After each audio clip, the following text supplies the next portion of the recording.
बातमी अशी आहे की राज ठाकरे आणि अमित शहांची भेट घेण्यासाठी त्यांच्या निवासस्थानी दिल्लीमध्ये दाखल झालेत। राज ठाकरे यांची महाराष्ट्र नवनिर्माण सेना महायुतीतला नवा घटक पक्ष बनण्याची शक्यता सध्या बळकट झाली आहे। काही दिवसांपूर्वीच मनसे महायुतीमध्ये सामील होणार आणि मनसेला 1 ते 2 जागा मिळतील अशी बातमी एबीपी माझानं प्रसारित केली होती आणि या बातमीवर आता जवळपास शिक्कामोर्तब होण्याची शक्यता आहे। राज ठाकरे आणि अमित शहांच्या भेटीमुळे राजकीय वर्तुळात चर्चांना अर्थातच उधाण आलंय।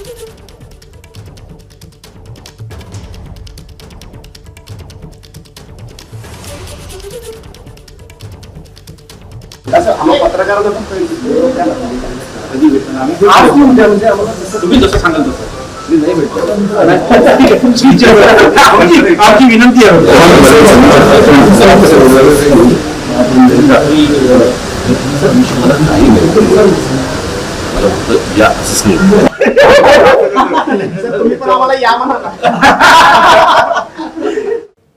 आणि सोमेश कोलगे आपले प्रतिनिधी सध्या आपल्या सोबत आहेत। सोमेश, अर्धा तास झालाय ही बैठक सुरू होऊन, काय अपडेट्स आहेत दिल्लीतले?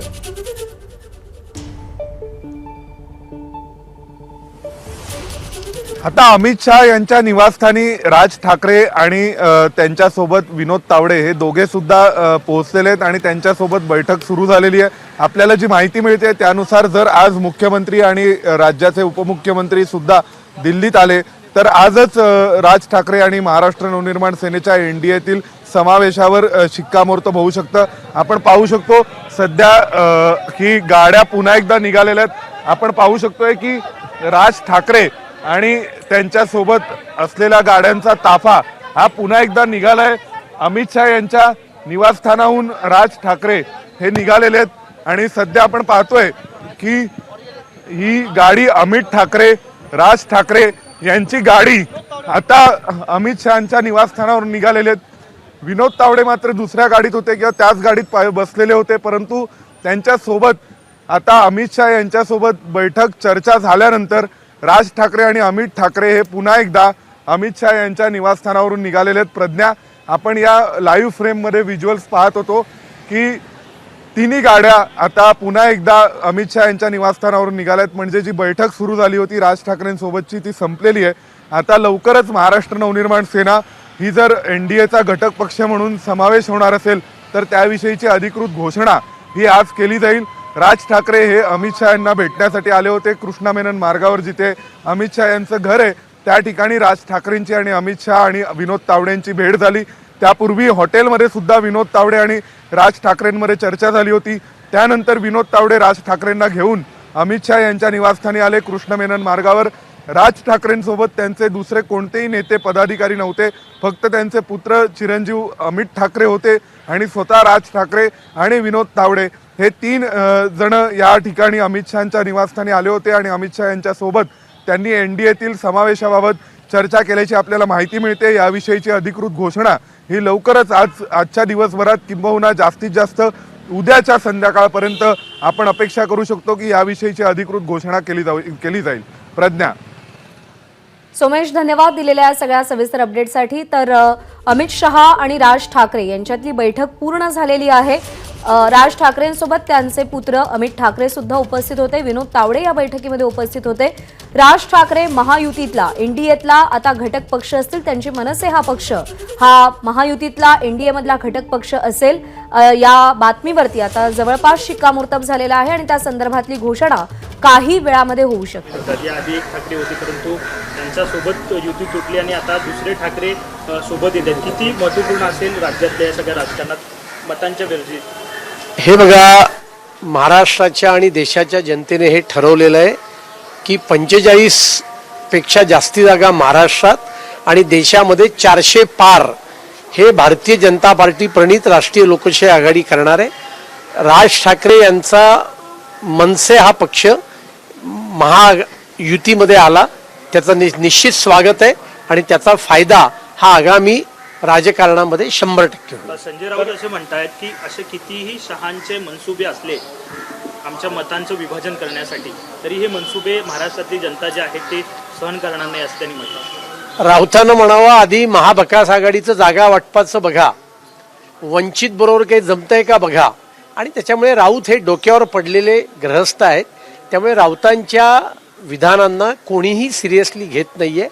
45पेक्षा जास्ती जागा यावेळेला महाराष्ट्रात लोकसभेच्या महायुतीच्या येतील. मुंबईच्या कोर कमिटीची बैठक आता पार पडत आहे. नेमकं काय अजेंडा असेल, कोणत्या विषयावरती स्पेशल चर्चा? नाही, आपल्याला माहिती आहे निवडणुकीचा काळ चालू आहे आणि त्याच्यामुळे आम्ही उमेदवार काही घोषित झालेले आहेत. अजून बाकी अन्य मित्रपक्षांचे उमेदवार सुद्धा घोषित होणार आहेत आणि त्यामुळे या सगळ्याच परिस्थितीचा एक विचार करण्याकरता आणि 6च्या 6 जागा कशा निवडून येतील या दृष्टीने आमचे प्रयत्न गेले दीड वर्षापासून चालू आहेत.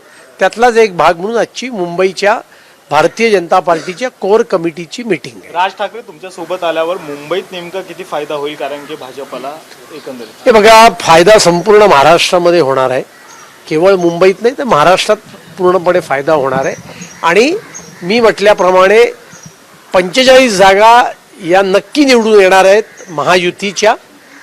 48मध्ये 48 जागा निवडून आणण्याचा आम्ही प्रयत्न करू आणि या सगळ्या प्रयत्नाला जर का राज ठाकरे आणि मनसे महायुतीत सम्मिलित झाले तर नक्कीच त्याचा आम्हाला आणि महाराष्ट्राच्या जनतेला फायदा आहे. कशा पद्धतीने फायदा होईल, कारण की ज्या पद्धतीने शिवसेनेमध्ये फूट पडली, शिवसेनेतील मतांचं विभाजन होईल, त्यामुळेच मनसेला सोबत घेत आहेत का? नाही, असं आहे, गेले 2 वर्षापासून राज्यामध्ये महायुतीचं सरकार चालू आहे आणि आपण पाहतो की सगळे राजकीय पक्ष, अनेक नेते मंडळी, लोक हे पूर्णपणे माननीय मोदीजींच्या विकासाच्या नेतृत्वावर विश्वास ठेवून या विचारामध्ये सम्मिलित होत आहेत आणि त्याच्यामुळे त्याचप्रमाणे राज ठाकरे सुद्धा या ठिकाणी सम्मिलित होत आहेत. ही अत्यंत आनंदाची बाब आहे. राहुल गांधी यांनी जेव्हा शिवाजी पार्कवरती भाषण केलं तेव्हा त्यांनी म्हटलं की शक्तीच्या विरोधात, ते ईडी आणि सीबीआय, परंतु हिंदू धर्मामध्ये शक्ती हा शब्द जो आहे त्याला महत्त्व आहे. काल नरेंद्र मोदी यांनी सुद्धा म्हटलं की राहुल गांधींच्या या वक्तव्यामुळे बाळासाहेब सुद्धा दुःखी झाले असावेत असं त्यांनी म्हटलं. 100%. कारण हिंदू धर्मामध्ये, हिंदू संस्कृतीमध्ये, हिंदू समाजाच्या विचारांमध्ये शक्तीला अतोनात महत्त्व आहे. आणि शक्ती म्हटलं की माँ दुर्गा आपल्याला आठवते, माँ सरस्वती आपल्याला आठवते आणि या शक्तीच्या विरोधात, हिंदू समाजातल्या शक्तीच्या विरोधात मी लढणार आहे असं हिंदू द्वेषी, हिंदू द्रोही विधान राहुल गांधींनी केलं. हेच राहुल गांधी होते ज्यांनी अमेरिकन कॉन्सुलेटच्या लोकांना सांगितलं हिंदू दहशतवाद हा या देशासमोरचा सर्वात मोठा धोका आहे. आणि त्यामुळे पुन्हा एकदा हिंदू विरोधी चेहरा राहुल गांधींचा आणि काँग्रेसचा शिवाजी तीर्थावरच्या त्यांच्या तथाकथित भाषणामध्ये स्पष्ट झालेला आहे. येणाऱ्या निवडणुकीमध्ये आणि येणाऱ्या काळामध्ये केवळ महाराष्ट्राची नाही तर देशाची जनता राहुल गांधींना, काँग्रेसला आणि सनातन धर्माला विरोध करणाऱ्या या महाभकास आघाडीच्या लोकांना कडाडून याचा धडा शिकवेल याच्याविषयी कोणाच्याही मनात शंका नाही. ठीक आहे, थँक्यू. तर राज ठाकरेंच्या सोबत येण्यानं महायुतीला नक्कीच फायदा होईल असं वक्तव्य अतुल भातखळकर यांनी केलेलं आहे. आणि त्यासोबतच त्यांनी उद्धव ठाकरेंवर देखील टीका केलेली आहे. अमित शहा आणि राज ठाकरे यांच्यातली बैठक पूर्ण झाली आहे. जवळपास अर्धा तास त्यांच्यामध्ये चर्चा झाली. या चर्चेचं फलित नेमकं काय आहे हे काही वेळातच स्पष्ट होईल. अधिकृत घोषणा नेमकी काय होते तेही पाहावं लागेल. पण सध्या ज्या चर्चा जोरदार रंगलेल्या आहेत त्यानुसार राज्याच्या राजकारणामध्ये एक नवं समीकरण उदयाला येऊ पाहत आहे. महायुतीमध्ये, एनडीएमध्ये राज ठाकरेंची मनसे सहभागी होईल हे जवळपास आता निश्चित मानलं जात आहे. त्यामुळे अर्थातच महाराष्ट्रामध्ये महायुतीला एक अत्यंत महत्त्वाचा मुद्दा आहे, अत्यंत महत्त्वाचा असा फायदा होणार आहे. एक प्लस पॉईंट, एक ग्रेस पॉईंट महायुतीसाठी राज ठाकरे यांचं सोबत येणं मानलं जात आहे. त्यासोबतच राज ठाकरे यांच्या मनसेबद्दल सातत्याने जे बोललं जायचं किंवा जी टीका केली जायची की सभेला गर्दी होते पण त्याचं परिवर्तन मतांमध्ये होत नाही, मतं मिळत नाही, या निमित्तानं कदाचित राज ठाकरेंच्या मनसेला पुन्हा एकदा पुनश्च हरिओम करण्याची संधी मिळू शकते अशी ही चर्चा आहे.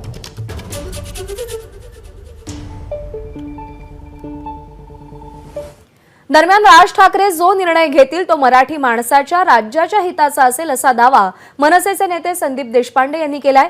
बाळा नांदगावकर पक्षाचे ज्येष्ठ नेते आहेत. ते दिल्लीमध्ये गेले तर आम्हाला आनंदच होईल असं वक्तव्यही देशपांडे यांनी केलेलं आहे. असं आहे की सन्माननीय नेते बाळा नांदगावकर साहेब हे आमच्या पक्षाचे वरिष्ठ नेते आहेत.